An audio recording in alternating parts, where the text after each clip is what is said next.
গাইবান্ধার সাদুল্লাপুরের দিন দুপুরে তরিকুল ইসলাম ৩৫ নামে এক পল্লী চিকিৎসকের বেধড়ক মারধরের ঘটনা ঘটেছে। পরে তাকে জোরপূর্বক টেনে হেঁচড়ে একটি অটোরিকশা ভ্যানে তুলে নিয়ে যেতে দেখা যায়। কয়েকজনকে তুলে নিয়ে যাওয়ার এই ভিডিওটি সামাজিক যোগাযোগ মাধ্যমে ছড়িয়ে পড়েছে। শুক্রবার ২রা মে বিকেলে সাদুল্লাপুর উপজেলার ভাতগ্রাম ইউনিয়নের হাতিরচাম্পার ব্রিজ এলাকায় এই ঘটনা ঘটেছে বলে জানিয়েছেন স্থানীয়রা। পূর্ব শত্রুতার জের ধরেই প্রতিপক্ষের লোকজন এ ঘটনা ঘটিয়েছে বলে দাবি করেছেন তরিকুল ইসলামের পরিবারের সদস্যরা। এ ঘটনায় থানায় অভিযোগ করেছে ভুক্তভোগী পরিবারটি। তবে শনিবার সকাল পর্যন্ত অপহৃত ব্যক্তির উদ্ধার করা সম্ভব হয়নি। ভাতগ্রাম ইউনিয়নের কৃষ্ণপুর কুঠিপাড়া নুরুল ইসলামের ছেলে। তিনি একজন পল্লী চিকিৎসক। আগে তিনি স্থানীয় একটি মসজিদের ইমামতির দায়িত্ব পালন করেছিলেন।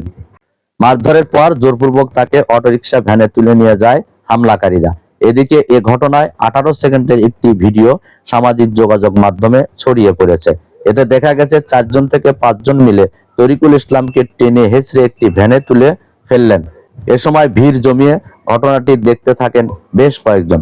তরিকুল হাত বাড়িয়ে তাদের সাহায্য চাইলেও সবাই নিশ্চুপ দাঁড়িয়েছিলেন। তরিকুলের পরনের পাঞ্জাবি ছেঁড়া অবস্থায় দেখা গেছে ওই ভিডিওতে। এ ঘটনার পর শুক্রবার রাতে তরিকুল ইসলামের ছোট ভাই হিরু মিয়া সাদুল্লাপুর থানায় একটি লিখিত অভিযোগ দায়ের করেছেন।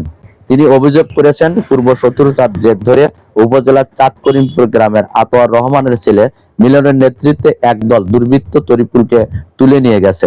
তরিকুলকে তুলে নিয়ে যাওয়ার ঘটনাটি পরিকল্পিত।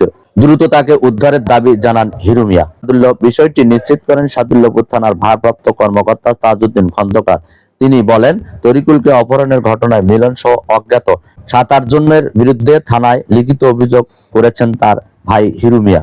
অপহৃত তরিকুল ইসলামের উদ্ধারের তৎপরতা চালাচ্ছে পুলিশ। ঘটনার সময়ের ভিডিওটি দেখে আসামি শনাক্ত সহ গ্রেপ্তারের চেষ্টা চলছে। প্রাথমিকভাবে জানতে পেরেছি টাকা পয়সা লেনদেন সংক্রান্ত বিরোধের জেরেই এই ঘটনা ঘটেছে। ডেস্ক রিপোর্ট, মুক্ত সময়।